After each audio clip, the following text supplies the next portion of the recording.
Hello, welcome to Forest Focus as Elliot Anderson runs the midfield for England a week after doing the same thing for Newcastle against Leeds. Hello, Lee Dixon. Has he already secured his place in England's World Cup squad? We'll discuss that and look ahead to a big week for Nuno and Nottingham Forest as they look to turn the page on speculation and that dire defeat to West Ham. Joining me to discuss all that and more is, first of all, Pete Blackburn. Morning, Pete. How are you? Yeah, good. An absolute all-timer of shambles behind the scenes this morning, which is always nice. Makes me feel at home. Yeah, well, yeah. I mean, we're 7 minutes late, and it's just. I can't really blame Prutz. It's not. Is it your fault, Prutz, that technology wasn't on your side? Absolutely not. No, it's never my fault, regardless of what's happened. It's never my fault. Very true. Very true. Michael Temple, morning. How are you? Yeah, no technical problems here, mate. I always get bagged for having a wired headphone, like it's some kind of old school relic, but it's so much more dependable. I'm here on time, early, if anything, and ready to go while you're not flapping. I didn't even say good morning. Morning, Prutz. How are you? Sorry. I'm good. Delighted to be back on. I mean, I've timed it to absolute perfection. I went swanning out the City ground after the Brentford game thinking this season's going to be an absolute cakewalk. And then what have you all been doing? My words. Anyway, we'll get on to that, won't we? We will. We'll get into that. We'll start with England, Elliot Anderson. I mean, excellent performance, I thought. Myself and Temps watched the game. The other guys have seen highlights. Talk us through it, Temps, in terms of what you made of Elliot's performance. Well, I think it's the day that fans of other clubs realise what Elliot Anderson could be by virtue of watching him for the last year. We've seen that he's an all-round midfielder. He does a bit of everything. There's no obvious weakness in his game. And the manner in which he controls possession, keeps things flowing, behaves like a conductor, which was the moniker applied to Remo Freuler that we never saw. I think that's the perfect description of what Elliot Anderson does. I remember when Joe Cole emerged and people in the game were really more excited about Michael Carrick and the manner in which he could operate in a team and was so much more than a flicks and tricks type show pony game breaker. I think that's what we're seeing here. Elliot Anderson is a real thinking man's footballer. I think he'll be on the shopping lists of every team in the Premier League because he can give structure to midfield for a long period of time. We're very, very lucky to have him. We've had the best out of Newcastle in our recent dealings, and I fully expect him to start games in North America next summer. I suppose, yeah. I mean, that's the next question, I suppose, Pete, isn't it? People saying, he's in the team, his place to lose, he's nailed his spot. I'm not sure I see it that way myself, but how far would you go with that? Well, it's obviously not as simple as that. But then, having said that, I think I've been demanding that he's in the England team for about 9 months now or something. So I've certainly been on the bandwagon for a while. It's an interesting moment, that moment Temps talks about where suddenly everyone else sees what it is that we've all been seeing and the tide sort of turns. I'm not sure whether I'm enjoying that or not. He's gone from being sort of ours to now he's everyone's, and there's a sort of bittersweet bit about that. But I think we've all known for a little while now that this is somebody who would slot straight in. I think the thing that's amazing, we've done so much hyperbole and waxed lyrical about it so many times. The thing that I find a bit amazing about him, but just sort of stepping back, is the sort of inevitability of it all. It just feels like from the moment that he first started playing, in the 11, having just before that being someone who none of us really know what position he was going to be. I don't think the club really had it planned that he was going to be that sort of slightly deeper, industrious midfielder. Not really what they bought him for. And he just does everything with this smooth inevitability about it.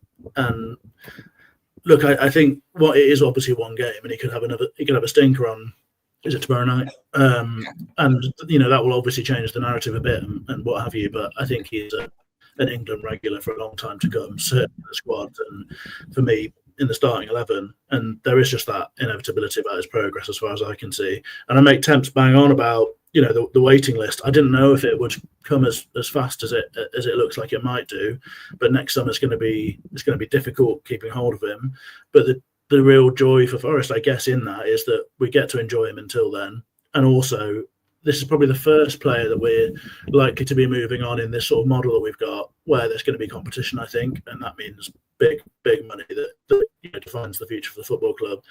I wouldn't be remotely surprised, and I'm going to go big on the hyperbole again here. I wouldn't be remotely surprised if Elliot Anderson is Forest's first £100 million sale You look at the central midfielders that go from Brighton or elsewhere. I just don't see there's any reason why he can't be a Caicedo or a Baleba. Oh wow, excellent! Well, there's a social media clip. If your Wi-Fi wasn't crackling, then you would have done, but you've blown it. Do it again. Thank you to Gloucester Red for signing up for membership. Appreciate that. Very good of you and everyone else that signed up of late. I'll put one comment up on the screen, Prutz, and play devil's advocate a bit. Random P, he's played against Andorra, lads. He needs to put on bigger stages than that. I suppose there's the tariff of the opposition, or do you not see it that way, Prutz?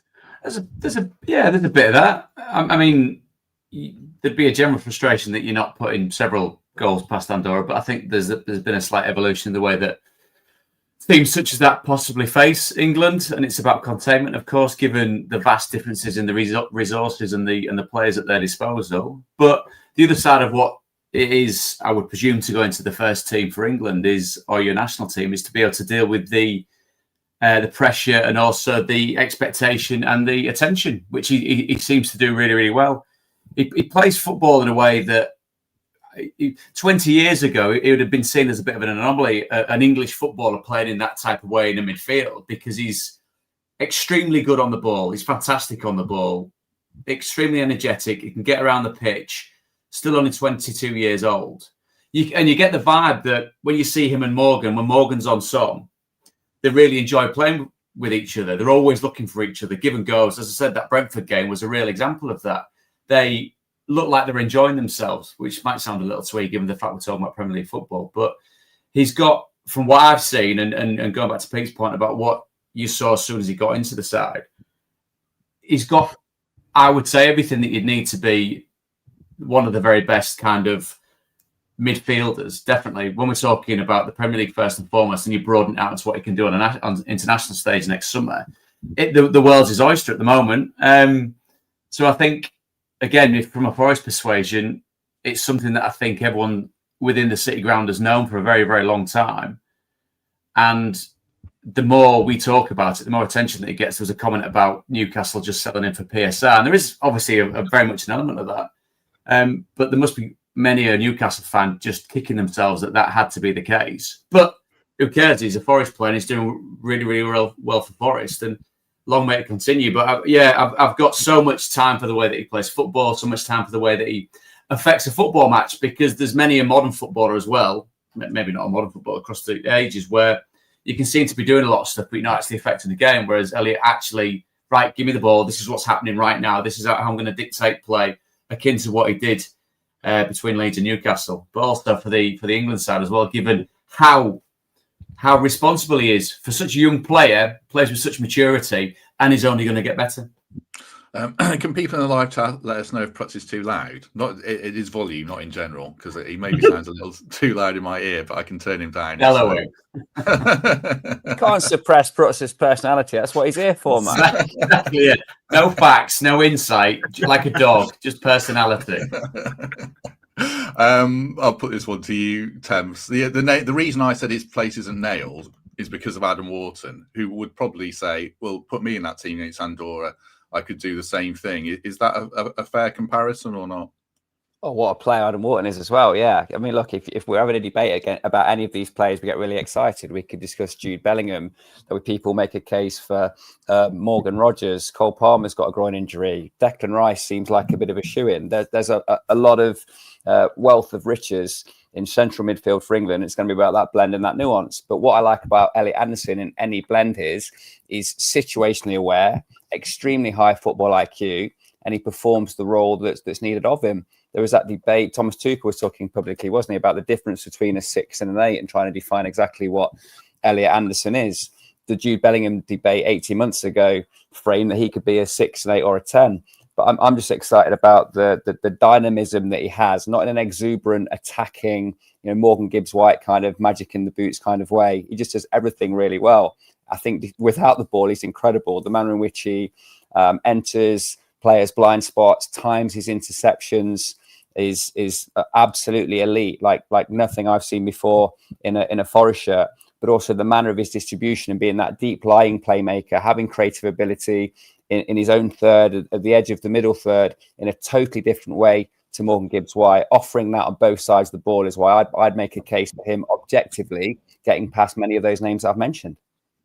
I'll just read out some quotes from Tuchel, Pete, and we'll move on from Anderson in a bit. But it struck me because, I mean, I don't watch all Tuchel's interviews, but he doesn't seem effusive about too many players. Certainly hasn't been effusive about Morgan. So I'll just read out these quotes after the game for Sky. I won't do them in a German accent. He's a very good, very good footballer. He has. Hang on, why not? Why not? You've raised it as a possibility now. That doesn't get you into trouble at all, doing things like that. Come on. I think it's fine. Yeah. Ask Wayne Hennessy. Yeah.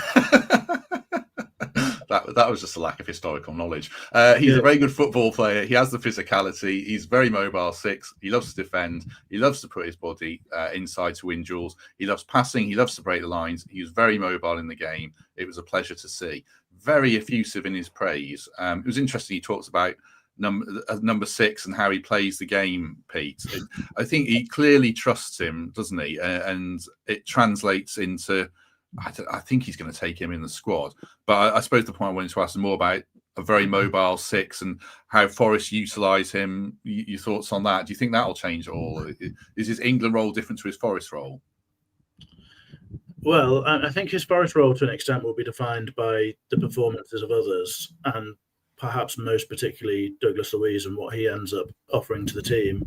I mean, if Sangare ends up being your first choice midfield partner, then Elliot Anderson is always going to be the slightly more progressive one of that pair, with a bit more freedom. If it's Douglas Luiz, it might be a slightly different picture because he also likes to operate further up the pitch, and there's a sort of, I guess there's the progression of the ball and his ability to use that sort of golf bag of very different passing abilities he's got and all that sort of stuff for Douglas Luiz means that you might need someone to do a more steady job like Anderson does for England. So I think that will be defined by other people, and it's going to be interesting to see that play out. Forest have got quite a few options in there. I mean, the one that perhaps isn't being talked about at the moment, given that he's injured, is Dominguez, and actually Dominguez and Anderson formed a pretty impressive pair at lots of moments as well, I guess sort of second half of last season particularly. And that could be another option as well. And obviously so many games to play that there's going to be different combinations required for different challenges. I think just on Tuchel and Anderson, for me, I think the thing that's perhaps most striking about Elliot Anderson, away from all the things we talk about his ability on the ball and off the ball, which I think is like a pretty phenomenal combination, to be honest. He feels pretty flawless in that he can do everything. But there just appears to be no ego about the guy in like a really charming way. He's just somebody who looks like he just wants to get on with his football. I mean, you saw that video of, I guess the people who will have seen the video of Tuchel giving him his cap. And there's a sort of embarrassment about it for Elliot Anderson, isn't there? He doesn't really want to be in the spotlight. On the pitch, he totally wants to be in the spotlight in that he's gonna do everything and shine for you. But there's just a real sort of business as usual sort of thing about him. And I just think that, look, I guess as fans, we do lots of sort of telling ourselves stories about what these things mean and whatever, but it does just feel to me like he's the sort of guy who's just perfectly prepared for a big career, real sort of feet on the ground. I don't think he's going to get carried away. His progression has been pretty remarkable already in a short space of time as someone who's not played much regular football at all until coming to Forest. And it doesn't seem to have made any great impact on him. He just gets better and better, and he seems like a real level head. And I just think that sets him up so well. And I guess it probably gives you an understanding of why someone like Tuchel is so comfortable with him and so happy to rely on him, because I think that's the sort of guy he is. I think you can trust him. You got your window open or something? You sound like you're doing this from in a field or something. I'm definitely not in a field, and my window is open behind the curtains. I can shut it if you want. Put the dog outside as well. That's not my That's dog. me. That's me. Is that Prutz? I think Prutz's dog's pissed off that you're coming at me, but Yeah, well, leave it alone, Matt. Well, the next step was me asking you to switch to a different device. No one in the chat's noticing it, so I think we're okay. Maybe it's just me being picky and some rare professionalism. I don't know, but I think you're good, Pete. Don't worry, you're good. Right, just sorry. I feel like I've. Don't worry about any of the things I said. Just wait till the end and then criticise the sound. Cheers, pal. Look at the mood killer, isn't he? Look, Davies the mood killer, mood hoover, Matt. Oh, sorry. I've not even put this in. Prutz, I'm going to put a stat on the screen. Talking professionalism. The irony. about passes into the final third. Here it is. This is the last one on Anderson because people are going nuts that we're getting too excited about a performance for Andorra. I'll just put this up there and put it as a product. 94% passing accuracy is good, but you can have 94% passing accuracy and not do anything with putting the ball at risk. But 34 passes into the final third is probably, is that the kind of thing that's going to get you into an England team, especially a team under Tuchel that's got to win games? Putting the ball at risk, will that get him into the team potentially? Well, I mean, it can only do and play against the teams that he's put in with. And then the responsibility then lies with Elliot to keep doing it for Forest on a weekly basis in the Premier League. And obviously, if he's in the team for tomorrow night, to go again and do it like that. I totally get what people are saying, because given where Andorra rank and what their expectations are, it should be a world away from what England expects. And that's why this manager's been brought in. He's been brought in to specifically win something, not to develop foundations and kind of set things in motion that managers in years to come are going to do. He's literally there to win something. And without casting aspersions on what his approach is as a manager, I presume if his contract's for a finite amount of time, would he really care what comes after him? Not really. He's there to win, and he'll be judged on whether he wins a major tournament or doesn't win a major tournament. So that sense of putting a team together that does that for him right now is absolutely correct. And these stats are great. And you could see with your own eyes that he was having a terrifically good game. And more often than not, he has a terrifically good game. And like I said, he's effective in a very positive way. His first thought is always to look forward. His first thought out of possession is to win the ball back. He demands things of himself and his teammates, which is a wonderful thing to see, especially for someone who's just 22. So, yeah, and I go along with what Pete said, that kind of sense of the humility of the player that goes hand in hand with what Tuchel likes. We've seen media clips of Tuchel go after players that seemingly think that they don't have to do what he says or don't have to operate in a team system. Elliot does that. That's why he'll be a perfect person for a Tuchel squad. But then the proof in the pudding comes against better teams, as it always will be with England. We can knock down teams such as Andorra and ones that you'd class as minnows on the international stage. But it mean absolutely nothing if they go to America next year and stink the place up. So, yes, nice and positive right now. Elliot has given himself a fighting chance. But the only way that Elliot gets anywhere near being able to call himself an international player in a major tournament next summer is to have a very good season for Forest.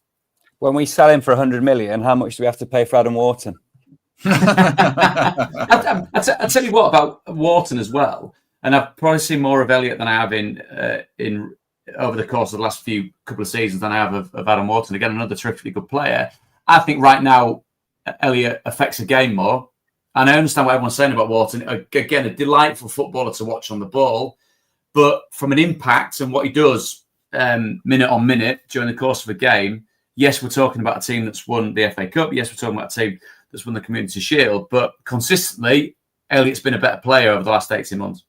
Also, the issue Adam Wharton's got, I think, is that he gets injuries at the wrong times. And it's happened for him several times now where, you know, the opportunity might have opened up and it's been taken away because he's not been able to stay fit. I think Adam Wharton is like a genuinely transformational footballer. Like he's a monumental talent, but that's going to be the issue for him. And now Elliot Anderson's had he's got the advantage by having the moment. I think the one other thing we've not really mentioned about Anderson, we did touch on him off the ball.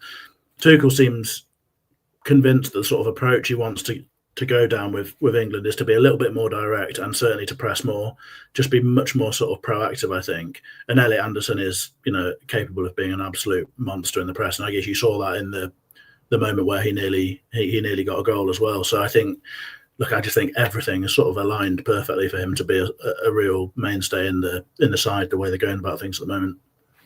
Yeah, good point. We didn't mention that chance that he missed did come from his press, so he earned it. And it was a great save, to be fair. The ball was a bit behind him, so I don't begrudge him missing it. Right, we'll talk about Forest this week in 1 second. Just for that, a word for the Trent navigation. Coming up soon is the Betis game. If you're not lucky enough to be going out there, you can watch it live at the Big Shed, 24th of September. You can get your food there, pizza, not Spanish, unfortunately, but you can watch the game on the outdoor screens and the indoor screens. Happy hour, 6 p.m. till 8 p.m. for discount beers. Cheers. So enjoy the game there. The Arsenal game is on the TV as well, so you can watch that at the NAV as well. Right, this week, Temps, I put in the description, it's a big week for Forest and Nuno. I feel like partly to turn the page on the West Ham game, but to really drill down and get prepared for this Arsenal game, because if we go there and get tanks, then it's going to be another grim week, isn't it? So it's an important one for the 5 days or so. Nuno didn't need that performance or that result ahead of this summit, this Arsenal game, this international break where there's a lot of column inches to fill, a lot of podcasts we recorded. And I've seen it myself. There's a division in the Forest fan base at this moment in time concerning their perception of Nuno, the way he's handled things over the last few weeks. And it has cast a bit of a shadow that wouldn't have been there if this hadn't been played out publicly and we'd made a better account of ourselves at West Ham.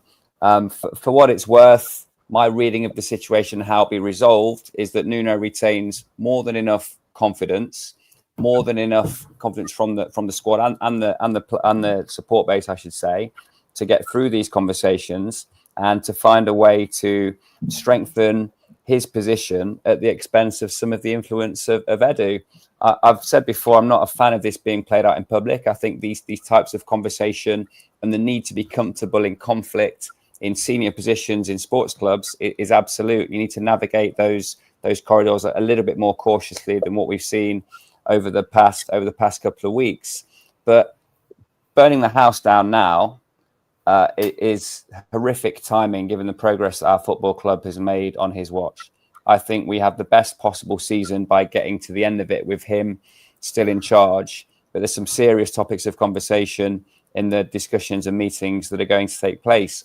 Ultimately, I do see Edu dialing back a bit, keeping himself away from the training ground, being a presence that operates globally away from Nottingham and finds a way to find the next 5 Murillos, the next Elliot Anderson, rather than challenging Nuno on particular points of how he runs his team. I think the Hutchinson episode is quite unsavoury. If we are reading into that Nuno didn't want him and has made a power play by omitting him from his 25-man Europa League squad, that's not the most efficient use of our resources if our record signing is a player that the manager wants. We talk often in cricket about a key rule in recruitment and how you look around these things and try and identify talent by committee. You should never give the coach a player he doesn't want. I think whatever list you identify, when you're bringing someone into the football club, they're going to have to fit into this man's systems, this man's style and beliefs, and that possibly hasn't happened here. Hutchinson, very talented player. I'm sure he'll get his head down and prove his worth to Nuno over time. But I do hope this power struggle is resolved in a way that allows Nuno to get on with managing the football clubs, getting the results we need, which feels ever so more challenging in the context of the West Ham game, where there is now pressure on what's going to happen next up. We'll pull on quite a few of those threads in the next few minutes. But what's your general take on it, Prutz? I know you spoke on the Sports Agents about a week ago, and it's still dragging on. So what's your take on where we're at?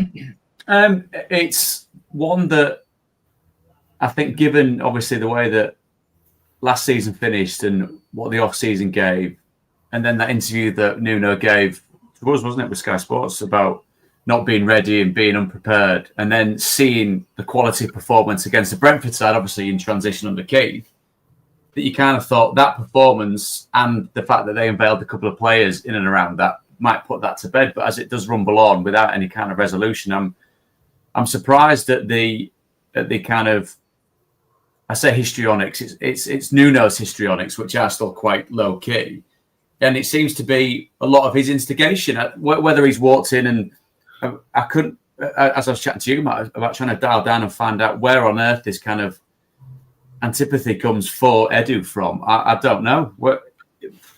It's strange, isn't it, to kind of right out the gate not like someone and kind of say, well, you do your thing and I'm going to do my thing, and almost kind of move themselves apart to operate separately, which in a management structure such as Forest, that can't be the case, can it? It's with the owner and Edu and Nuno, they've got to be on the same page and pulling in the same direction, which doesn't seem to be the case. So I was very surprised about how it blew up very, very quickly. And the fact that it still rumbles on is not great, because you've got players going away on international duty. You've obviously got the manager that's will be back at HQ with the players that aren't on international duty, working with them. The Hutchinson omission was a properly stunning bit of news, I thought. The fact, I mean, with the best ones, and this is more about the market rather than the actual play, because I've seen Omari play some very, very good football matches, and as Temps says, there's a player in there that's going to develop and going to get better and going to be able to be a key force. But £37 million was a number that really did throw me. 30 for McAtee as well. Again, another player that I've seen affect a football match, neither consistently in the Premier League by any stretch of the imagination. But again, the values sometimes are a bit more arbitrary and it's nothing to do with the players.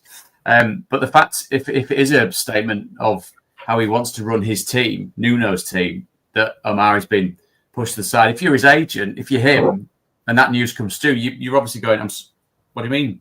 You bought me for this and I'm not going to be part of that side of it. I found that very, very strange. And now it feels like we're a bit of an impasse where, again, if Edo's done his job for this transfer window and then broadly looks a bit more globally for the next few months, maybe that'll quieten things down.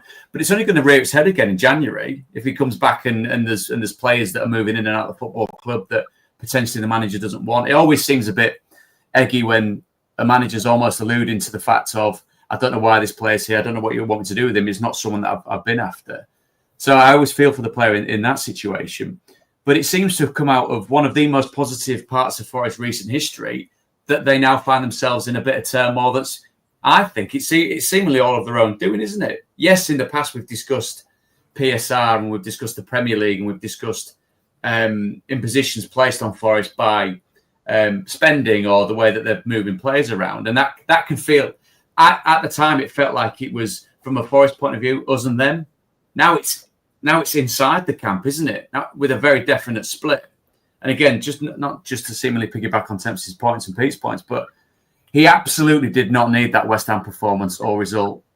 Forest were poor. I listened to your reaction to it, Matt, with your guests straight away. And all absolutely right. Loose passes, low energy, lethargic, toothless.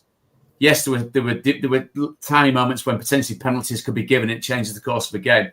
But Forest were crap. And he did not need that going into 2 weeks. And whether they face an Arsenal team that really fancies it and smacks them on the bottom, we shall soon see. But I can't see what the resolution is other than Nuno just kind of not necessarily publicly backing down and saying sorry, etc., but kind of getting on with what he's there for. A lot of the comments are saying exactly the same thing. Yes, it's unfortunate maybe if you're a manager that doesn't get all the players that he wants, but fundamentally his job is to manage the team. Here's your team, Nuno. Sorry, pal, that's the way it goes. And if you don't like it, as I said when chatting on another podcast, Matt, the line will be round the block to manage Nottingham Forest in the Premier League, regardless of what you think the owner's like or Edu's like. It'll be akin to, Nuno, it's been great, thanks, but see you later, and someone else comes in. So I just find it so strange, and maybe typically Forest of a certain generation ago where things are going great and they've shot themselves in the foot. Electricians here, so this will be a short question. Talk about man management then. And Pete, what do you still want to see Nuno do with Hutchinson this week? And then we'll talk about Zinchenko as well. But in terms of man management to, I don't know if get things back on track is the right situation with the player or not. Short question, my ass. That wasn't a short question. Pete, what do you want to see Nuno do with Hutchinson? Well, to be honest, I hope that it's already been managed to an extent. Look, I'm not sure I buy the Hutchinson story that we're all telling, to be honest. I personally think it's easy to make a reasonable argument for him not being in a 22-man squad. It's a smaller squad. You have to think about what eventualities are going to be for that first half. I would also think you want, people raise concerns about Dominguez. I think you want him in the squad later on for when his versatility might be required. And if you don't do that now, then that's one change that's already booked of those three that you can make at the halfway point. I think if you look at the Forest squad, look, I'll be upfront about it. I would have picked Hutchinson in my Euro squad if I was going to do it, if I was in charge. But in hindsight, I can see how it makes some sense that he's not there. I think we've got three frontline wingers who are currently in the squad who are all of a similar standard or potentially better than Hutchinson. We haven't seen them enough to really be making a strong judgment about that. We've also got McAtee, who plays off the right quite a lot. who's registered in the squad. We've also got Callum Wendo and Jesus, who both played football in wide positions. We just don't need another player in that area. And I think the reason why it's been built up into such a big story is because, firstly, of the wider context that's going on around the whole Nuno Edu thing anyway. Secondly, because of the transfer record. And I did have a third, can't remember what it is, but the transfer record thing I think is just irrelevant. It's £500,000 more than we've paid for Dan and Doy. And we all know that the reason you pay more for Hutchinson is because he's an English talent, as well as, there are some other complicating factors and, agents and all that sort of stuff. But I just don't. It just doesn't make sense to me that we're all having a big breakdown about the transfer record thing when we signed another winger for basically the same amount of money, and another winger in Dylan Bakwa, who is, not much less and would be more had he been an English player who'd played a season in the Premier League. He's a player of huge potential and talent. So I sort of think that stuff's a bit of a misnomer. And on the Edu stuff, if Nuno was making a power play with the European squad, which I just think is I think that's even if you've got issues with how he's dealt with things recently in professionalism and whatever, and I think there's reasonable arguments on all sides of that. It would be mental, wouldn't it, Pete? I mean, that amount of self-sabotage would be crazy. I think it makes no sense. Yeah. I just can't tally with what I know about Nuno. It makes no sense to me whatsoever. And if you want to make a big statement, who's the player you leave out? It's not Hutchinson. It's Douglas Luiz. He's the statement Edu player, and he's included him. And look, that makes no sense to me. So I think that we've all jumped onto some pretty easy narratives there, and that's probably a bit of a nonsense. I think the key stuff that's going on is the Nuno comments in public beforehand. And I think the big problem with discussing that is that we don't know what's caused it. And I think if you know anything about Nuno, we've all had an experience of him, he doesn't seem, and this is me jumping to certain conclusions with limited intelligence, he just doesn't seem like someone who would have done that without having what he felt to be very serious reasons to do it. But we just don't know what they are. And the best reporting that we've had on them is that it's something deeply personal between them. It could be anything. We could be looking at a situation where the hierarchy and the owners are going out to other managers and, they've decided all that sort of stuff. And in which case, if it comes out that's the case, then I'd have an awful lot more sympathy for a manager, fronting it up. I think if Steve Cooper had done that at the time when they spent months trying to look for another manager, I don't think you could have criticised him for coming out and saying the environment's not right. He didn't do it, and it was incredibly professional that he didn't, but I don't think it would have been outrageous. So look, I think we're just having lots of conversations about stuff that we just don't have enough information to have strong views on. I think you can explain some of it. Some of it will come out in the wash later. I can't actually remember what the question you asked me was because I don't think I've answered it at all. But I've talked about some other stuff. A lot of fans would criticise Cooper though if he come out and said, because they were trying to get Iraola and managed like that. I think when they approached double figures of managers while Cooper was in charge and talked to them about potentially taking over at the football club. I personally think that would be perfectly reasonable to say this is not a working environment that's conducive to success. But Cooper wouldn't people say it's professionalism of Cooper to get his head down and crack on with the job, to put the counter argument? People say Nuno should be getting his head down and not commenting on transfers at this time when he's been. I think both things are arguable, and it doesn't look good. And I agree with Temps that you don't want to air your dirty laundry in public if you don't have to. But if he feels like I've got a choice now, and it's between sticking it, it's basically between look, I either stay here and things change, or I go. And I'm sure he's a very comfortable man with the finance he needs to not worry about that sort of decision. Like Brian Clough talked about all those years ago after the Leeds payout. So maybe if you're him, that's the right way to go about it. I'd hope you do it in private. All I'm really saying is we don't know. We've made a lot of big decisions to assumptions, and I think we'll probably find out more about it later, and it'll all make more sense. At the moment, I just don't think you can be that clear about which side you're on. Like there are explanations that would make it seem much less heinous to me. And I think as well the irony of it being that we spoke several seasons ago about Forest in the transfer market, and it was safe to say pretty woeful, wasn't it? They had players stacked up on the rafters that you've completely forgot were there, that were nowhere near good enough to get Forest where they needed to be or supplement where they've got to. Now, unless I've missed something, last time I watched Douglas Davies, he was pretty good in the Premier League. And I mean, there's that, Matt, we spoke about it, and whether it was a jocular stick to gently beat Nuno with of, if it's not Adama Traore, I'm not interested. You know what I mean? And there was a bit of that getting chucked around, wasn't there? Which, if a manager's got knowledge of a player and likes working with, but I can understand. But again, we talked about Amari, who's got the potential to be a very, very good player. Lots of legs in that. McAtee as well, given his schooling and the size of club that he's been at, will be able to be a very good, nice fit in a midfield that wants to have, especially at home, more of the ball than the opposition. Whereas a lot of the time you hear managers saying, you're not backing me, I'm not getting anything, I need this, I need that. It's almost the other way with what's happened, isn't it? It's almost like as soon as we knew where Forest were, whether it was Conference League or Europa League, this is an owner that doesn't mess around. Right, drop the hammer on him. How much is it? I don't care. Boom, let's get it done. There'd be so many managers looking at it. And again, this is slightly cynical, you know. They're all part of this fraternity, but they would literally walk over each other's burning corpses to get to the next job. And we all understand that. But there'd be lots of managers going, bloody hell, Nuno, give me your problems, mate. I've got to whittle down this massive squad of really good players to 22 to play in Europe. To play in Europe with Forest for the first time in a generation. So it is, I do get both sides of the argument about where I think he's got enough in the bank to be able to be treated properly. I do understand that. But properly in football is such a subjective term, isn't it, of what a manager deserves or what a manager doesn't deserve. But the other side of it is, it's been given quite a lot of tools and a lot of leeway to be able to create and achieve something with this Forest squad that he's got. Because you've got, as I said, the owner is taken on the Premier League and won, hasn't he?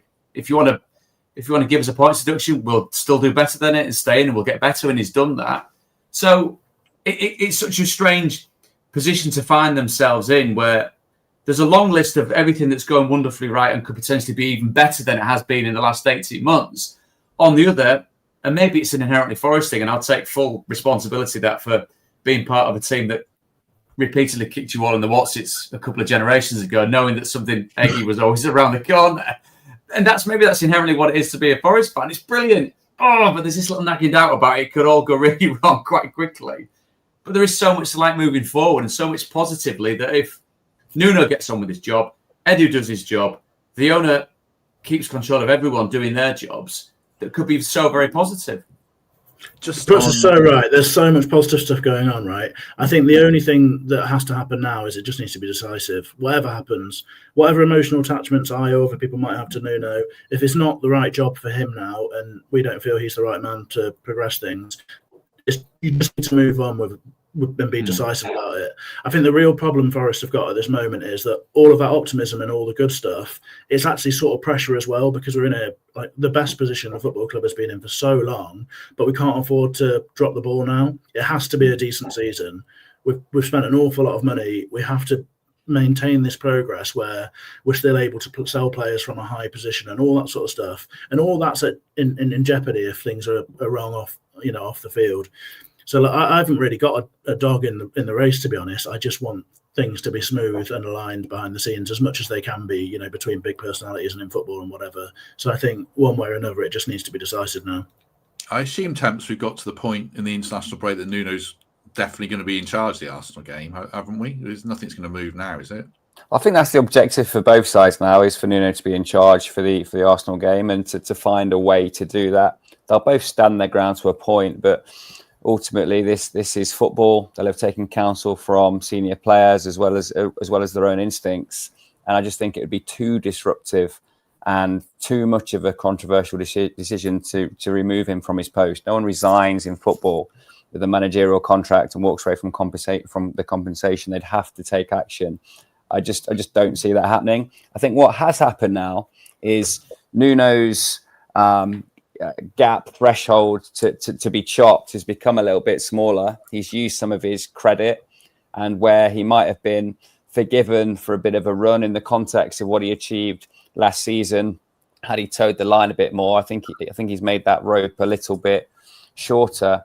And it just this long-term, short-term thinking is an interesting one. I think if Nuno saw this as a short-term project, he wanted to get out at some point, he'd probably take this line down, right? Except, as Prut said, that an additional high-value player has been put into his squad as an option for him to use or not use.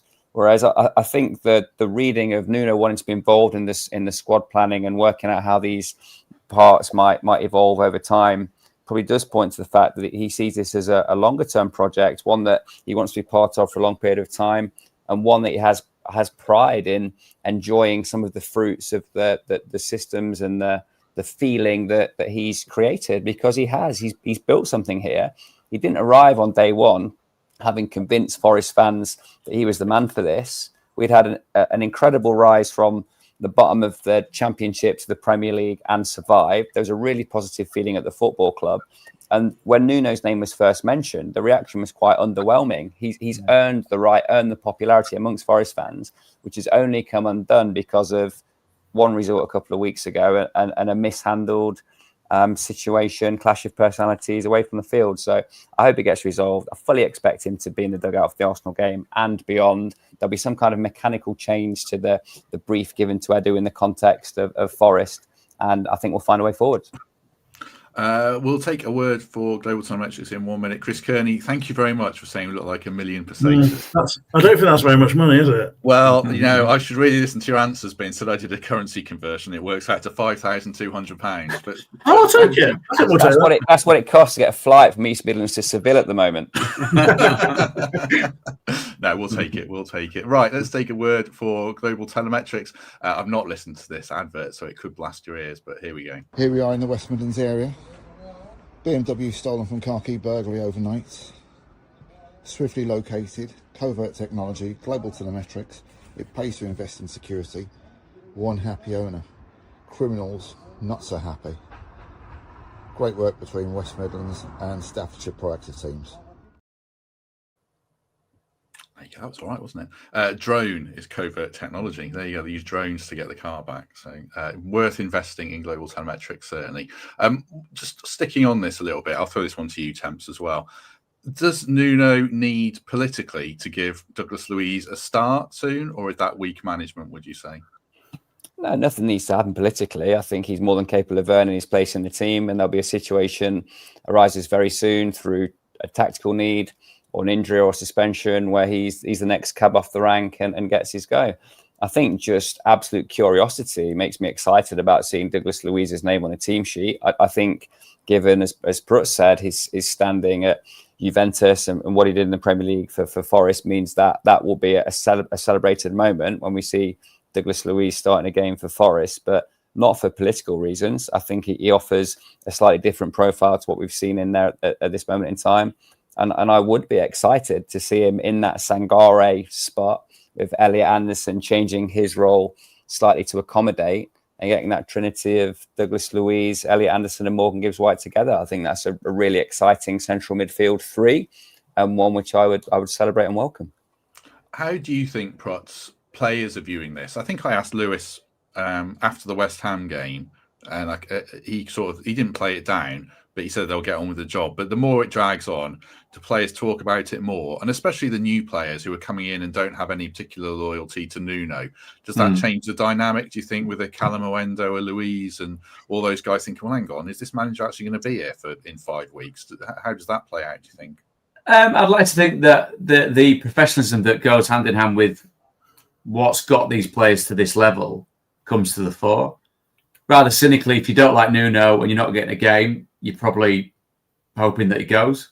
If you are a player that's really flourished under Nuno and enjoy a good relationship, you probably feel for him a little bit and want him to be able to stick around.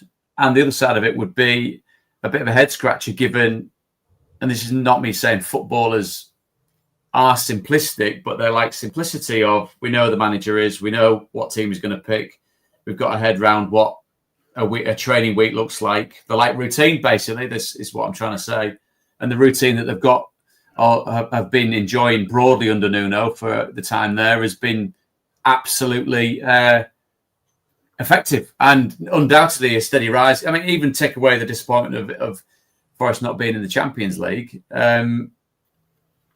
you can't deny that it has been not meteoric. It's just been a nice ascent back to that upper end of the very top division in English football, which is universally seen as the best in the world. So I think from a player's point of view, it always depends, Matt, on your position. Like I said, if you're in and out the side, if you're a bit unsure about Nuno, cynically, you're probably saying, I hope he gets a sack, see you later.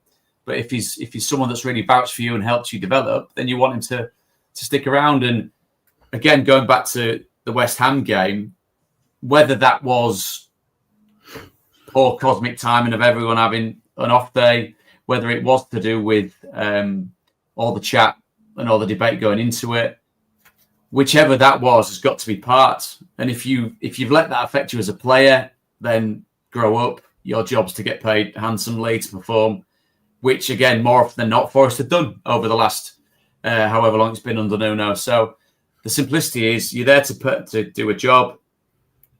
You do emotionally have ties to it, whether that's good or bad.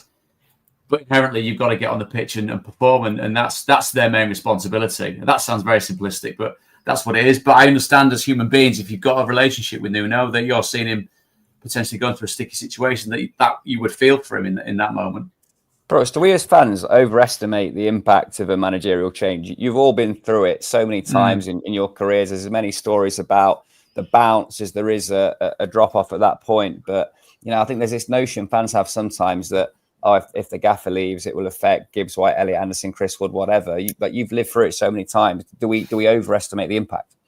I think the only reason as fans that you overestimate the impact is because of what the club as a whole means to you. Well, we spoke about this at length, didn't we, when Steve went, about who would fill Steve Cooper's boots.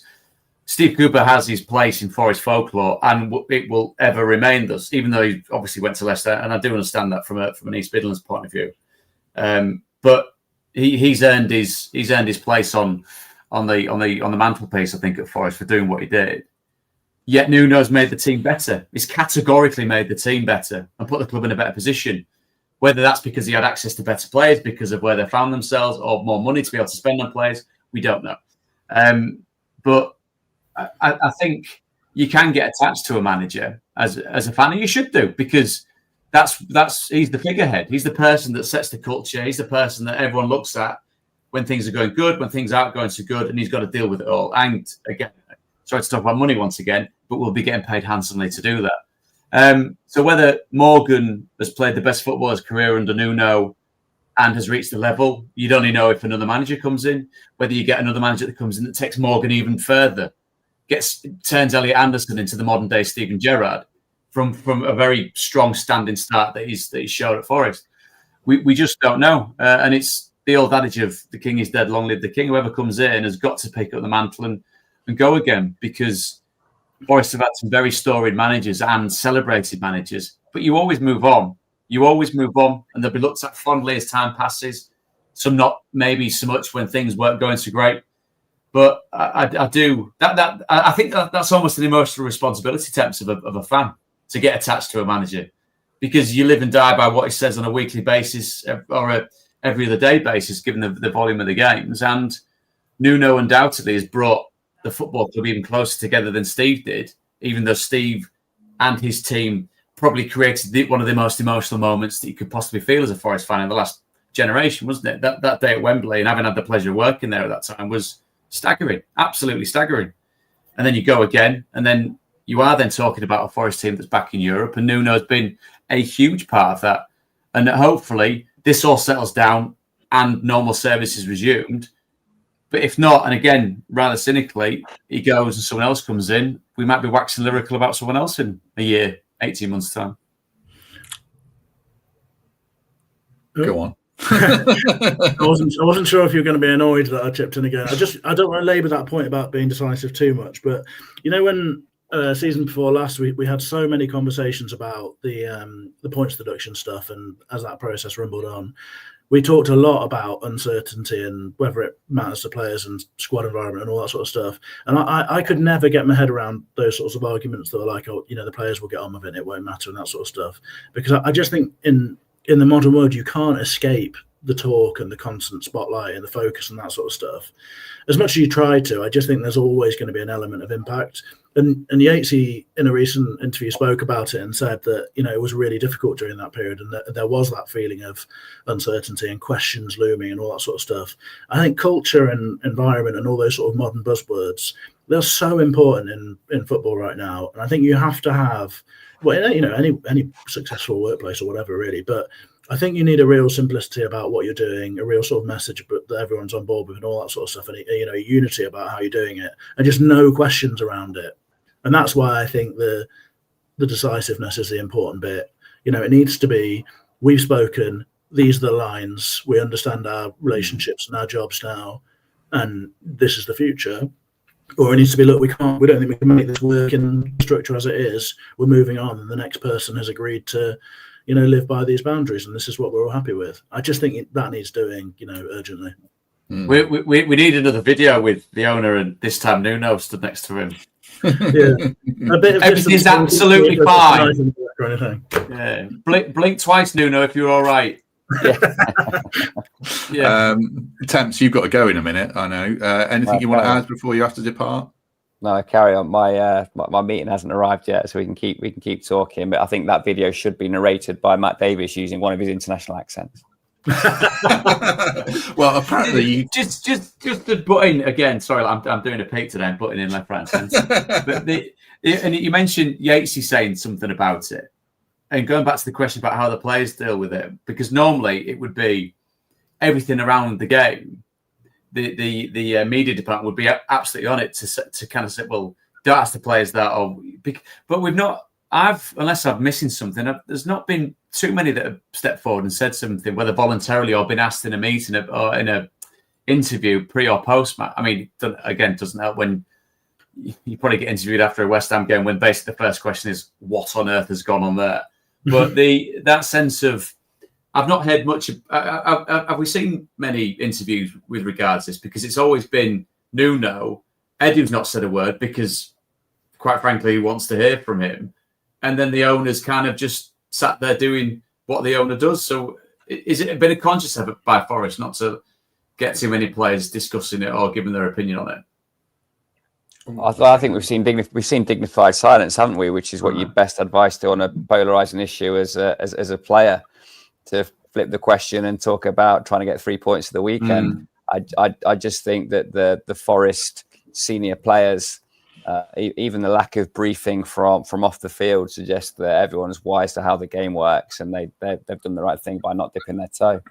Yeah, I didn't even try and get a player on this. I was going to try and get a player on this international break, but Forest would have said no because we'd have to ask them about what's going on. So, yeah, I think they're wise. Go on, Pete. I was just going to say, I think the only line we've had, and forgive me because I can't quote it directly, but Tails in one of Tails' reports, he talked about there being a sense of sort of, I don't know if discord would be too strong, but sort of a bit of uncertainty among the players and them asking questions about what was going on. So I think it's quite unusual that he would write something like that. So I think that probably speaks to, you know, it being real to a degree. Yeah, they'll want clarity like the rest of us, I guess, certainly. Just from a player's point of view, actually, Prutz, I asked Pete about how he would want Nuno to handle Hutchinson's situation. Oh, that was the question. I didn't answer that, did I? You didn't answer it. I'm not going to give you a second crack at it, don't worry. from a player's point of view, though, for Hutchinson, and I guess Zinchenko, or any player that's left out of teams, that's going to happen this season. Good players are going to get left out of games. How would you, and this is more about you as a player than Hutchinson or whoever, but how would you want that to be handled by Nuno? Well, because I was quite used to being left out, you mean? I don't know. You know what it's like to be marginalised. Yeah, you just got to go. Perhaps you were picked for perhaps all or certainly several of our ideal Forest five-a-side teams. Well, let's trying to get back in after suspension. That's what we're hearing. That's what it was. We always like context on this podcast. Yeah. We did for the people who pay the highest fee on YouTube, we did a member stream. We had to pick our dream five-a-sides, and I picked player brackets attached to values.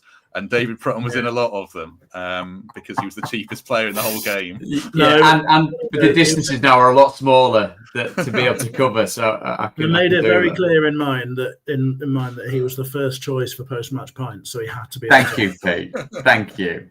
Thank you. At least one of you can really trying not to get the questions answered today. It seems to be his strategy.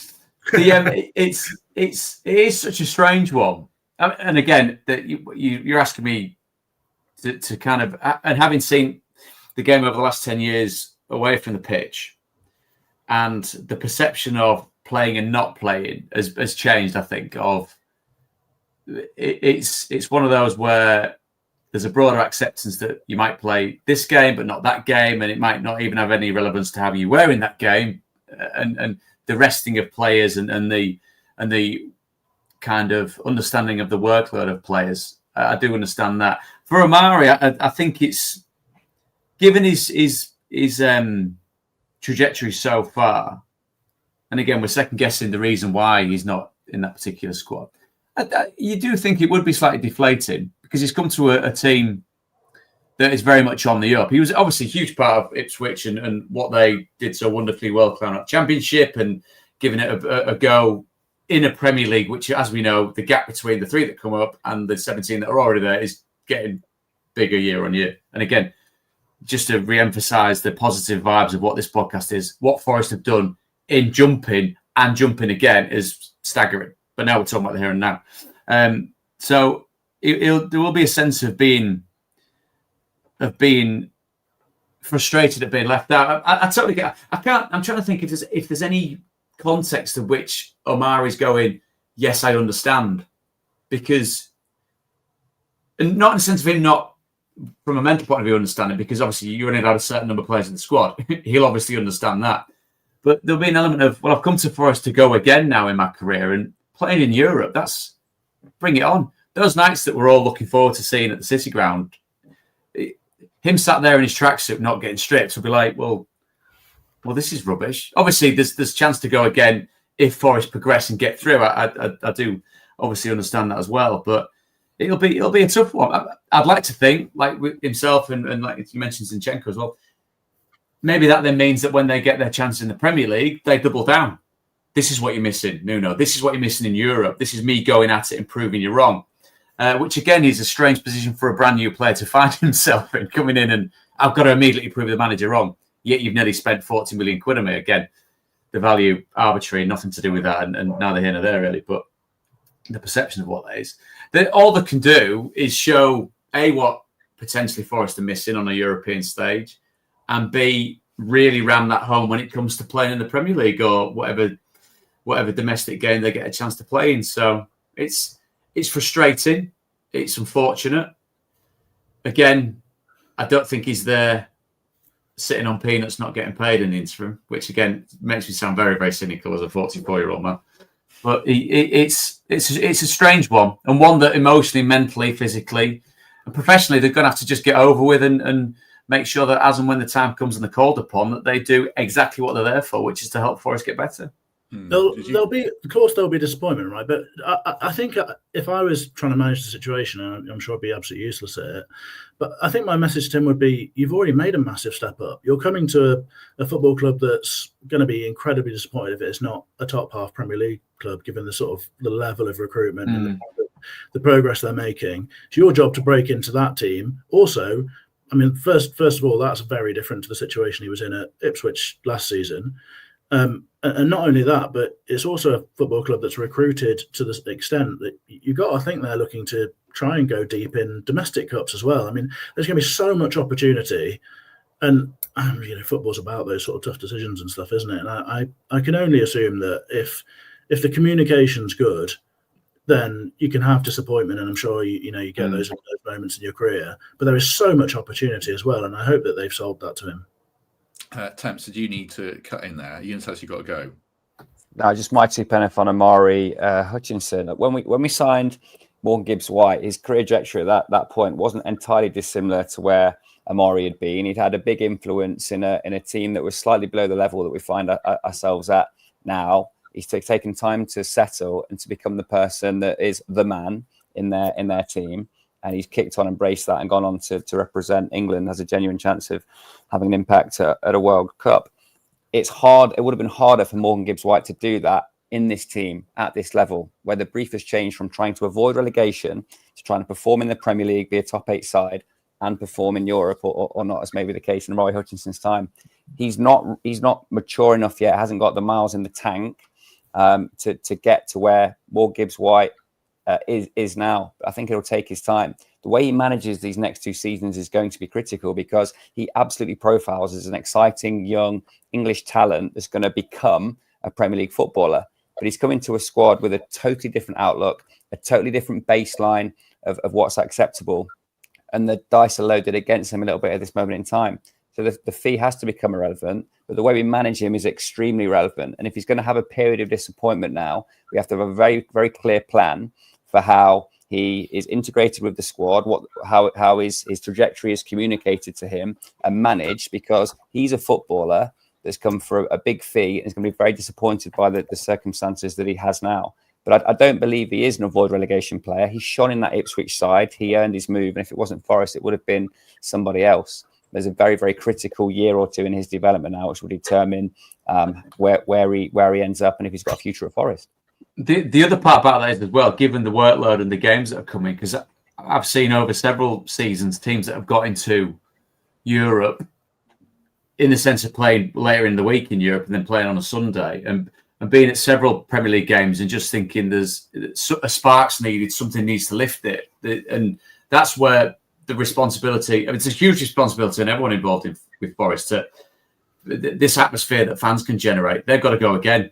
I mean, the players will be wanting more from them to be able to keep lifting each other, and obviously the performances are going to lift the fans. I get that as that circle. So again, without being needlessly positive on it with Omari's situation, maybe there's an element that his responsibility is keep that spark going in the Premier League. Yes, there'll be trips around Europe and there'll be these wonderful magical nights, but the Premier League games cannot become after the Lord Mayor's show, can they? That's where the bread and butter of what gets Forest into Europe is about. It might be a wonderful European journey. Southampton were in Europe. Leicester were in Europe.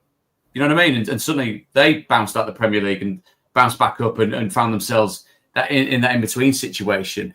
The real trick that Marinakis is going to have to try and pull off with Nuno pulling in the right direction is having these fronts. And yes, you can talk about domestic cups, but being able to be competitive on 2 fronts, but not forgetting what is the absolute bread and butter, which is staying in the Premier League, and not just 17th hanging on by the skin of your teeth, developing once again to be able to keep bringing in players of a certain stature, to move on players to other football clubs that now see Forest as, wow, they've got a real stockpile of good players. So it's 40 million quid, it's 50 million quid. So the coffers are going round and round and round. So again, like I said, maybe there's an element of a player that is like Omari, that can change again, that can develop into maybe another Morgan Gibbs-White on that trajectory, has got the responsibility domestically.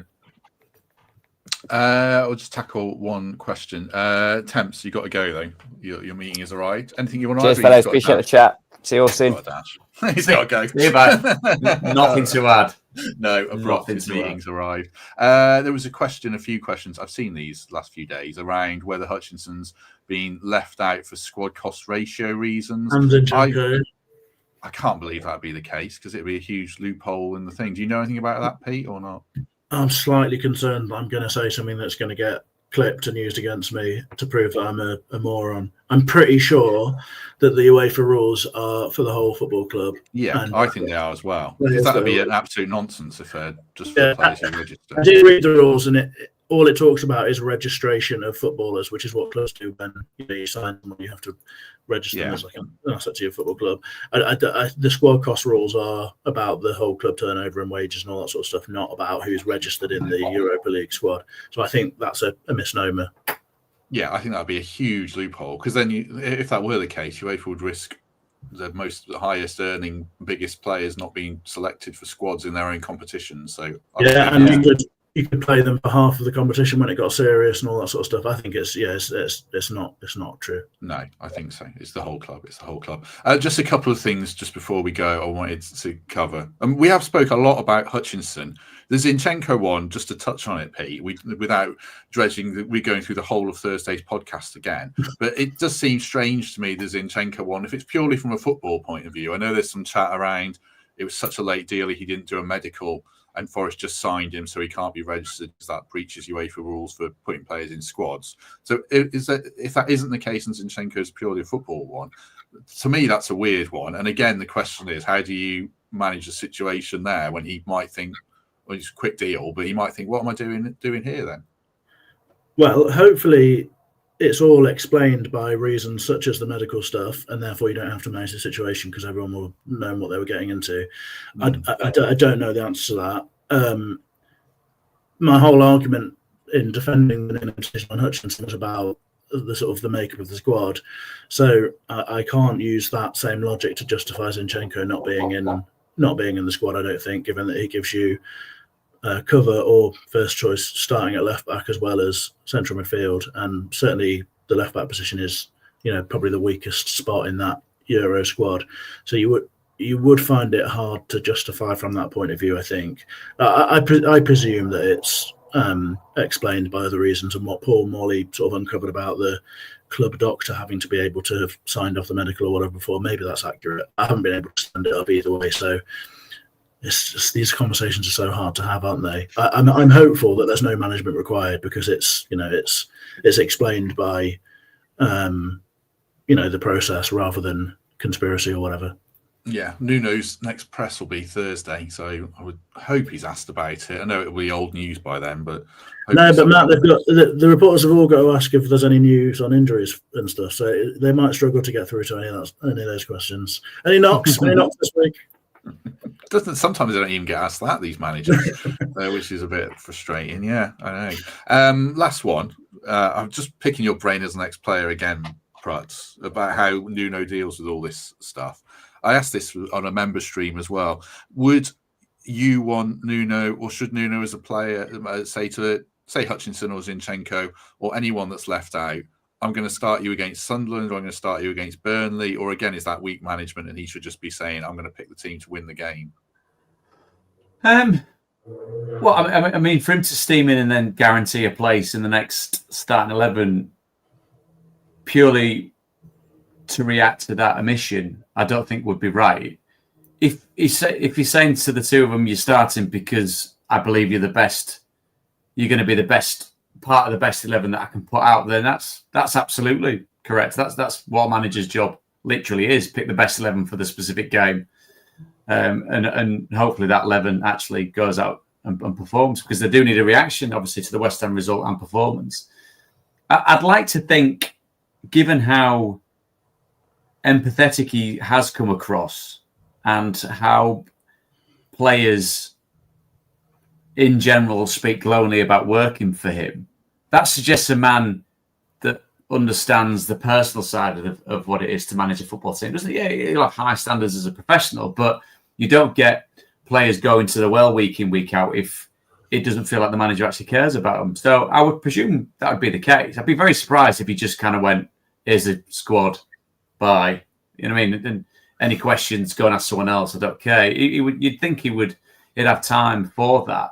And again, the players that we're talking about, Zinchenko's a slightly more a tougher one to understand if it isn't, as Pete said, anything medically, because you look at the size of the football clubs that he's played for. The fact he's an international footballer, then that type of experience you'd have with bells on when it comes to being able to operate in Europe. But the understanding of what it is to be part of a Forest squad in the here and now is about making sure that they build on what was last season. And if that means that you play 1 out of 3 games, you play every other game, you play every game, your job and your role will be found by virtue of whichever team's played. And you play yourself into being first choice, like an Elliot, like Morgan when he's on top form, like Maria, like Milenkovic, or you bide your time to be able to get yourself in that position where you're first choice. And I think it doesn't. I don't think Nuno necessarily owes Omari a start. He not necessarily owes him a explanation. He should be able to give him one, because that's what the art of good leadership is: difficult conversations. This is why we brought you in. This is where we think you're going to get to. This is the trajectory we want you to go on. And for now, it's not in Europe. Sorry, mate, get on with it. Your responsibility potentially lies elsewhere. So again, having seen, I think I've said again about 100 times, isn't it? When you look at how he does come across and how he's handled himself, maybe barring the last 3 weeks or 4 weeks when it's been a bit rough, I get the sense that he would be the type of manager that would explain to his players and keep them on side. I do get that sense, and I would be staggered and surprised if it was a case of here's the Europa League squad. The players found it out secondhand, and he didn't say a word to them. The one thing the players say about Nuno, isn't it, that it seems sort of that they're united in their description of him, that he's not the sort of, I don't know, modern manager's a bit of a throwaway phrase, but he's not one of these managers who's like has that real deep personal relationship with players. You know, the whole arm around the shoulder, I want to get to know about your life and all that sort of stuff, and have a sort of relationship on a level type of thing. But he is someone who always makes them know what they need to do, what their role is, you know, what their steps are to progressing and all that sort of stuff. And people are incredibly clear about that, having played for him. So I think it's the same sort of answer with all the other stuff that's going on. I just think unless something like catastrophic has happened, I can't see Nuno having changed so much that he's not capable of managing a situation like this. And that sort of stuff. If you've been reading the chat, Pete. Yeah, no, I do. It is always nice to get some advice from viewers or listeners on use of language and grammar and all that sort of stuff. I get that. Always learning. I get it as well. It's always enjoyable to have your foibles and pointed out to you, and then you're just going to keep saying them anyway because that's how we talk. I don't know how we've change now. We're way too old for that, certainly. I don't know how we've done an hour and 11 minutes, and I thought we might struggle for stuff to talk about. But yeah, anything you want to add, David Prutton? Anything you want to plug, David Prutton? Not overly. No, I'm going off the kind of little grammatical idiosyncrasies. I've not blasphemed, have I, at all in this? And I've been very conscious of that, Matt. So, maybe you can change. Well, yeah, there's all hope. But I have used the word again a comical amount of times. But no, it's been a pleasure as ever. Speaking a lot of sense, and yeah, hopefully it does get back onto a bit of an even keel, because it was fun while it lasted, wasn't it? Forest being like that and being really, really good on off the pitch, and hopefully there's a lot of legs still left in that particular way of approaching the Premier League, because I think they've done wonderful things so far. Hopefully so. Although it does, we're certainly not short of stuff to discuss, as mentioned. We've done an hour and 15 minutes. Pete, anything you want to add today? No, I'll keep it short, given I've talked quite a lot, and I don't want to risk saying and that sort of stuff again. So, no, thanks for having me. Nice to be back on with Prutz. I didn't know if he was ever going to come back after. And the last time I was on with him was when I sort of lost my mind and had call to arms. Quite a big run. Was amazing. It was amazing. It was a real seminal moment, and I think you spoke for many, many people. So no, long way that type of stuff. See, that's a positive to balance out Keith's negative. I'll take it. Thanks very much, Prutz. It has been ages since you've been on, Prutz. You're a very busy man. I'm not. I mean, I probably give the impression that I am, but I'm really not. He just doesn't like doing it. All right. Got to keep it fresh. Oh dear. Right, a couple of quick extra bits. Congratulations to Jamie McDonnell, made his Northern Ireland debut in a 3-1 defeat to Germany. He sounds like he's ripping up at Mansfield. I'll get someone on from Mansfield next international break, maybe, because there's a few Forest lads there. I think there's 3, but one of them's injured.